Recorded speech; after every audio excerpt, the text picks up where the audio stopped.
يا أيها الذين آمنوا صلوا عليه وسلموا تسليما اللهم صل على سيدنا محمد وعلى آل سيدنا مولانا محمد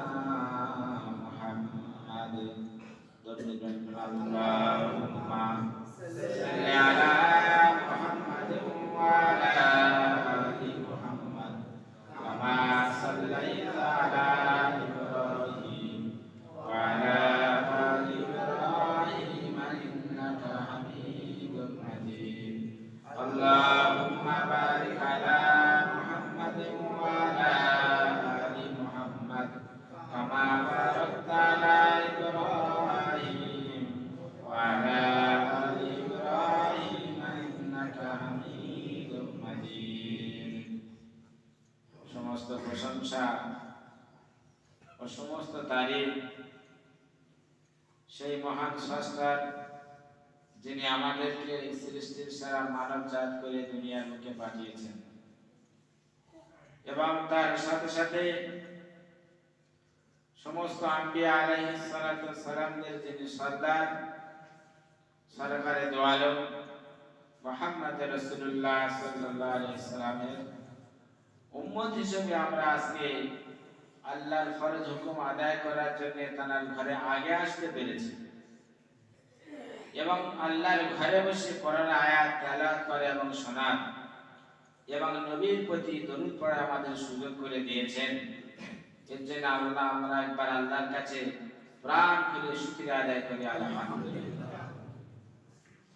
আল্লাহ পাক আমাদেরকে সৃষ্টি করেছেন সৃষ্টির সেরা এবং তারপরে দিয়েছেন কি যে শেষ নবীর উম্মত এবং ঈমানওয়ালা। আমি আপনাদের সামনে যে কোরআনের কয়েকটা আয়াত পড়েছি, তার মধ্যে একটা আয়াত অবশ্যই আপনারা সবাই শোনেন এবং জানেন।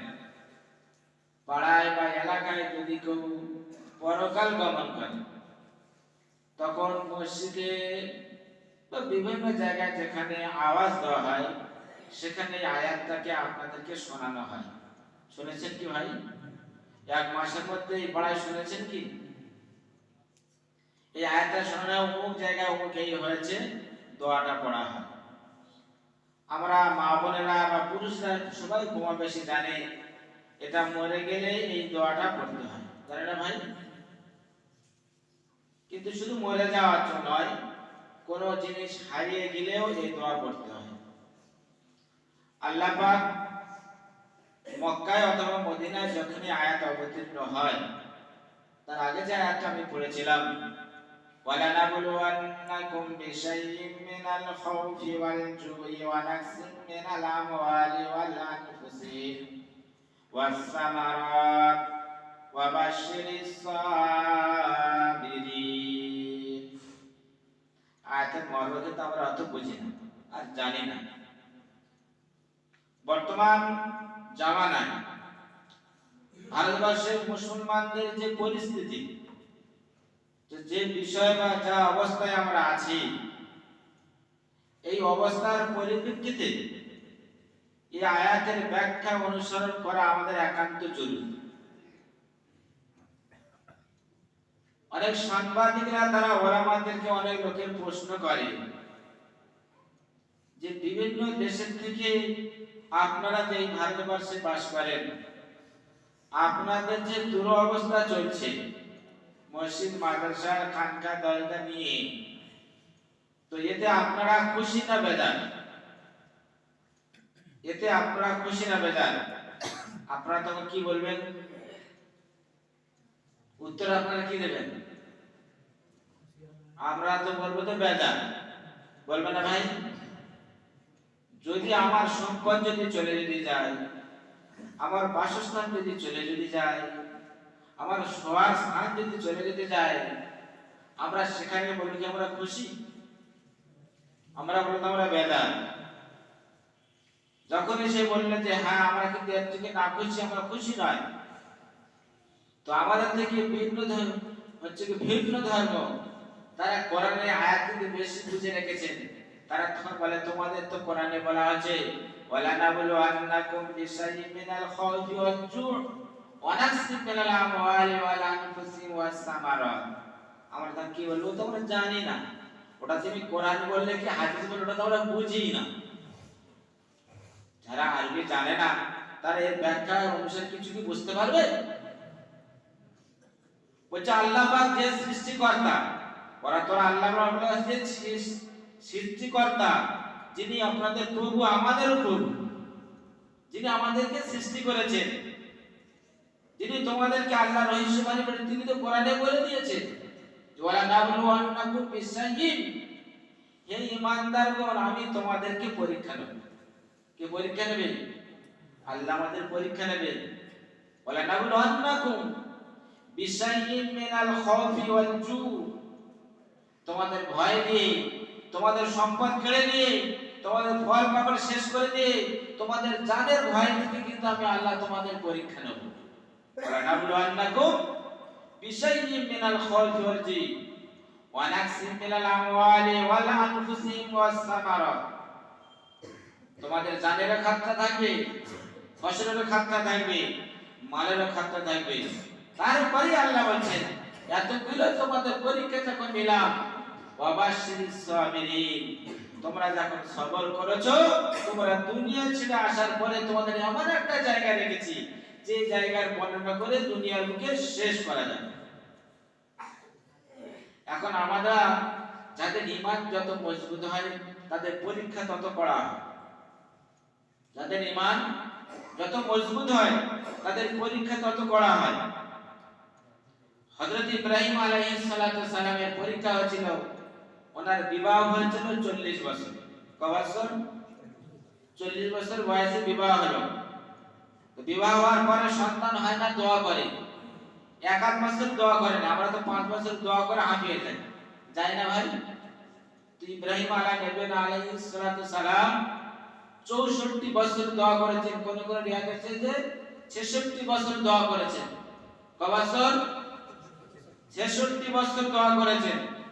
এই 66 বছর দোয়া করার পরে 96 বছর বয়সে একটা পুত্র সন্তান দিয়েছে।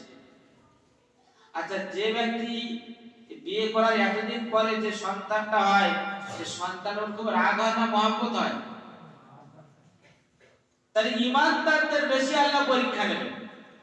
আমরা কিন্তু যারা ঈমানদার নয়, আমরা দারুল হরবে বাস করি, আমাদের ঈমান মক্কাওয়ালাদের ঈমানের থেকে আমাদের ঈমানের দাম বেশি, মদিনাওয়ালাদের ঈমানের থেকে আমাদের ঈমানের দাম বেশি। যদি বলে কেন? তারা মুসলিম কান্ট্রিতে তাদের সব কিছু শরীয়ত মোতাবেক চলবে, কোনো ব্যাপার নাই। কিন্তু আমরা যে জায়গায় বাস করি আমাদের সরকারের আইন দেখে তারপরে আমাদেরকে চলতে হয়, হয় না ভাই? আল্লাহ রাসূল এটা বলেছেন সরকারের জানিসের আইন তোমাদেরকে মানতে হবে। এখন মনে করলো আমি আল্লাহ রাসূলের সুন্নাত পূর্ণ নিয়ে চলবো, তো রাস্তায় সব গাড়ি চালাতে আল্লাহ রাসূল বলেছেন যে ডান দিক থেকে চালানো। এখন ইন্ডিয়ায় সরকার তো আছে গাড়ি সব বাম দিক থেকে চালানো, আমি ডান দিক থেকে সুন্নাত আদায় করবো। ফিরে ঘরে আসবেন তো ভাই? ফিরে ঘরে আসবেন নাকি রাস্তা পড়ে থাকবেন? আল্লাহ রাসূল সেই ফরমা বলে দিয়েছেন তুমি শুরু হাত থেকে ডান দিক থেকে চলো, আর তারপরে তুমি বাম দিকে গিয়ে শুরু শেষ করে দাও। তুমি চলো, প্রথম বিসমিল্লাহ বলে ডান দিকে গিয়ে, তবে বাই গলাদের নয়।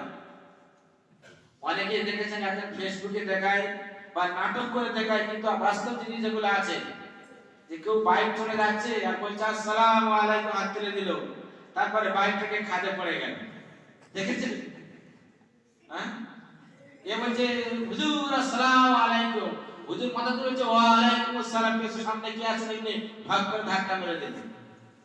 হ্যাঁ, শরীয়তের বিধানটা নয়।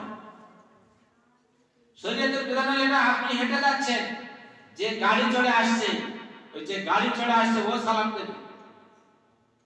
শরীয়তের বিধান এটাই। কেন? ও গাড়ি ওর ধ্যানটা কোন দিকে আছে, ওর উপরে ওয়াজিব করে আপনাকে সালাম দাও, ও জরুরি লোকে সালাম, ও সালাম আপনাকে দেবে, আপনি ওকে সালাম দেবেন না। কেন? যার থেকে আপনি ওকে সালাম দিয়েছেন ও অন্য মানুষকে আপনাকে সালাম উত্তর দিতে গিয়ে কোথায় ঢুকে দেবে, দেবে না ভাই? বলে দেখো মৌলভী সাহেবরা গাড়ি চলে যাচ্ছে, আমার পাশে গেলাম, সারা সালামও দিল, তো বলি সাহেবরা জানে এই মশলা কাকে সালাম দিতেই হবে, আপনারা শিখে রাখবেন না। যদি কোনো ব্যক্তি বসে আছে আর একজন হেঁটে যাচ্ছে, তাহলে বসা ব্যক্তিকে না হাঁটা ব্যক্তিকে সালাম দেবে। এই হাঁটা ব্যক্তি বসা ব্যক্তিকে সালাম দেবে না। কেন? যে ব্যক্তি হেঁটে যাচ্ছে এ চিন্তাধারায় হেঁটে যাচ্ছে, এ কোনো ধ্যান হেঁটে যেতে পারে, কিন্তু যে বসে আছে তিনি কোনো চিন্তাকে কিন্তু ধাক্কা তো মারবে না। মারবে কি ভাই বলুন? তাহলে আপনারা এখন বসে আছেন, ধরুন আমি এখন চলছি, আপনারা সবাই বসে আছেন আর আমি চলছি, এখন আমি আপনাদেরকে সালাম উত্তরটা দেবেন তো? আসসালামু আলাইকুম। পেছনে কেউ উত্তর দেয়? আমি সালামটা কেন দিলাম আপনি তুললো?